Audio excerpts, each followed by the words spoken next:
اللہ علیہ نے ایک نیا باب شروع کیا ہے، اور اس باب کے اندر یہ بتلانا چاہتے ہیں کہ انسان جس نیک کام کے ارادے سے نکلتا ہے نیک کام کے لیے، تو اس نیک کام کے اندر اس کو چاہیے کہ مختلف راستے اختیار کریں آنے جانے کے اندر۔ اگر راستے دو پڑھتے ہوں تو دو راستے اختیار کریں۔ اصل باب تو منعقد کیا ہے کہ بھائی عید کی نماز پڑھنے کے لیے جائے، ایک راستے سے جائے اور دوسرے راستے سے آئے، تاکہ دونوں راستے گواہی بنے، گواہی دینے والے اس کے کوئی بنے۔ یہی امور رہیں گے سارے نیک کام کے لیے۔ مثلا کسی کی عیادت کرنے کے لیے، خبرگیری کرنے کے لیے، بیمار کی لینے کے لیے جا رہا ہے، تو ایک راستے سے جائے دوسرے راستے سے آئے، تاکہ دونوں راستے گواہی دینے والے بنے۔ علم طلب کرنے کے لیے جا رہا ہے تو اس میں بھی ایک راستے سے جائے دوسرے راستے سے آئے۔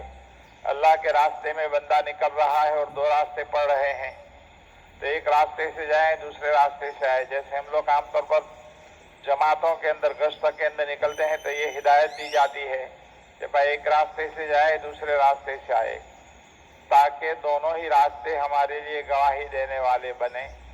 مطلب یہ ہوا کہ یہ ساری چیزیں گواہی دیتی ہیں، اور اللہ تعالیٰ کے یہاں یہ ساری چیزیں نوٹ کی جاتی ہے۔ اسی لیے حدیث پاک میں آتا ہے کہ اللہ کی تسبیح کو اپنی انگلیوں پر گنا کرو۔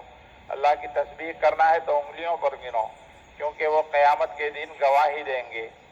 میں نے پہلے عرض کیا تھا کہ ہمارے جو شیخ رحمۃ اللہ علیہ، مولانا زکریا صاحب رحمۃ اللہ علیہ، سہارنپور مدرسی کے زمانے میں جب کبھی دلی نظام الدین وغیرہ تشریف لے جاتے تھے، پورے راستے کے اندر ٹرین میں کھڑکی کے پاس بیٹھ جاتے تھے اور زور زور میں تلاوتیں شروع کر دیتے تھے، تاکہ پورا راستہ گواہی دینے والا بنے۔ جہاں یہ چیزیں گناہوں کو بتلائے گی، وہیں یہ بھی بتلائے گی کہ ان پر تم نے اللہ تعالیٰ کا ذکر کیا تھا انگلیوں کے اوپر۔ تو کہنے کا حاصل یہ ہے کہ زمین کے وہ حصے جہاں پر آدمی عبادت کرتا تھا، وہ بھی اس کے حق میں گواہی دیں گے۔ اس لیے شریعت کی نگاہ میں یہ بات پسندیدہ ہے کہ آدمی زیادہ سے زیادہ زمین کے حصے اپنی گواہی کے لیے تیاری کرے۔ اسی لیے آپ نے دیکھا ہوگا کہ آدمی فرض نماز پڑھنے کے بعد تھوڑی سی جگہ بدل کر نفل اور سنت پڑھتا ہے۔ فرض نماز تو پڑھتا ہے، لیکن نفل اور سنت پڑھنے کے لیے مستحب اور مسنون عمل یہ ہے کہ تھوڑی سی جگہ بدل لے، تاکہ دونوں جگہ اس کے لیے گواہی دینے والی بنے۔ اس میں جہاں اور بہت ساری حکمتیں ہیں، وہاں ایک حکمت یہ بھی ہے کہ اس طرح گویا دو جگہیں قیامت کے دن آپ کے حق میں گواہی دینے والی بنے گی۔ تو علامہ نووی رحمۃ اللہ علیہ نے یہ باب قائم کیا ہے، عید کی نماز کے لیے جاتے ہوئے ایک راستہ استعمال کرو، واپسی میں دوسرے راستے سے لوٹو۔ یہ مستحب ہے، کیونکہ عید کی نماز ایک عبادت ہے۔ اس کی ادائیگی کے لیے جب آدمی جائے گا تو کوئی نہ کوئی راستہ تو اختیار کرے گا۔ اگر دو راستے پڑتے ہوں تو ایک راستہ جاتے ہو، ایک راستہ واپسی میں اختیار کر لے۔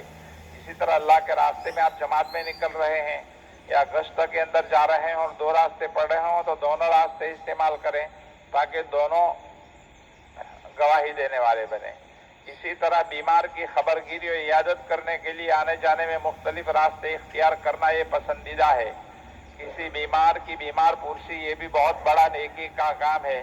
آج کل اس کی طرف سے بھی بہت غفلت برتی جاتی ہے۔ اگر کچھ تعلق ہو تو کر لیتے ہیں، ورنہ نہیں کرتے۔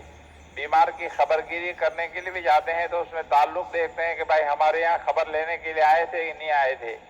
میں جب آج سے 40-45 سال پہلے ڈابیل کے اندر پڑھایا کرتا تھا تو اس وقت ہمارے ایک منچلے خوش مزاج عالم دین تھے، بیچارے وہ بھی ڈابیل کے اندر پڑھایا کرتے تھے، اور اس زمانے میں مولانا سعید صاحب رحمۃ اللہ علیہ بزرگ محتمین بیچارے بیمار ہوئے، تو ان کی عیادت اور خبرگیری کرنے کے لیے لوگ عصر کی نماز کے بعد وہاں جایا کرتے تھے۔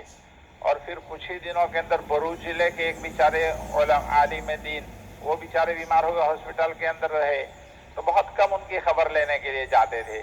تو بیچارے منچرے جو مولوی صاحب سے وہ کہنے لگے کہ محتم صاحب ہمارے بیمار پڑے تھے، اتنے گئے خبر لینے کے لیے کہ ہاسپٹل کی سیڑھیاں تک گھس ڈالی، اور وہ بیچارے بروچ ضلع والے بیمار گئے تو ان کی کوئی خبر لینے کے لیے نہیں گئے۔ حالانکہ بیمار کی عیادت کرنے میں سب میں ثواب اتنا ہی ہے، اور کبھی کبھی جس کا کوئی دیکھ بھال کرنے والا نہیں ہوتا اس کی خبرگیری کرنے کے لیے جائے تو اس میں اللہ تعالیٰ اخلاص کے بقدر ثواب زیادہ دیتے ہیں۔ تو اس میں بہت غفلت برتی جاتی ہے کہ اگر کچھ تعلق ہو تو خبر لینے کے لیے جاتے ہیں، ورنہ نہیں جاتے۔ حالانکہ ایک مومن کا جو دوسرے مومن پر حق ہے، اس لیے اہل محلہ اہل مسجد میں سے کسی کے متعلق جب دیکھیں کہ وہ نظر نہیں آ رہا ہے تو حق یہ ہے کہ اس کی عیادت کے لیے جائیں۔ صبح کے مشورے کے اندر دیکھا کہ بھائی فلاں ساتھی نہیں آ رہا ہے نظر کئی دنوں سے، تو اس کی عیادت اور خبر کرنے کے لیے جانا چاہیے کہ کیا کوئی پریشانی کے اندر تو مبتلا نہیں ہے، اس پر بڑا ثواب ہے۔ حدیث پاک میں آتا ہے کہ کوئی آدمی کسی بیمار کی عیادت کرنے کے لیے صبح کے وقت گیا تو شام تک 70,000 فرشتے اس کے لیے دعا کرتے ہیں۔ شام تک 70,000 فرشتے اس کے لیے دعا کرتے ہیں۔ اور کوئی شام میں خبر لینے کے جائے تو صبح تک 70,000 فرشتے دعا کرتے ہیں۔ تو حدیث پاک میں یہاں تک آتا ہے کہ کوئی آدمی جب کسی مریض کی عیادت کے لیے جاتا ہے تو اللہ کی رحمت میں دوڑتا جاتا ہے۔ ایک چھوٹا سا عمل ہے لیکن اس کی بڑی فضیلت ہے۔ الحمدللہ نبی کریم صلی اللہ علیہ وسلم کے امت ہونے کے ناطے اللہ تعالیٰ نے ہم لوگوں کے لیے نیکی کمانے کے لیے اتنے راستے مہیا کیے ہیں کہ چھوٹے چھوٹے عمل کے اوپر بڑے بڑی نیکیوں کا وعدہ اللہ تعالیٰ نے کیا ہے۔ تو اللہ کے راستے میں نکل کر آدمی نیکیوں کو سیکھتا ہے اور اس کو اپنی زندگی میں عملی طور پر لانے کی کوشش کرتا ہے۔ جو بھی نیک عمل تعلیم کے حلقوں کے اندر یا حدیث کی کتابوں کو پڑھ کر سنتے ہیں، فوری طور پر جہاں تک ہو سکے اس کو اپنی عملی زندگی میں لے آنے کی کوشش کرے تاکہ وہ چیز پختہ اور مضبوط ہو جائے۔ اگر عمل میں سستی کرو گے کہ پھر کریں گے تو پھر کبھی آئے گا ہی نہیں۔ اور فوری طور پر اگر تسبیحات وغیرہ کی پابندی اور جو نیک کام سنا اس کو عملی زندگی میں لے آتے ہیں تو بہت آسانی ہو جاتی ہے۔ اللہ پاک ہم کو زیادہ سے زیادہ دین کی باتیں سیکھنے کی، اس پر عمل کرنے کی توفیق عطا فرمائیں۔ درود شریف۔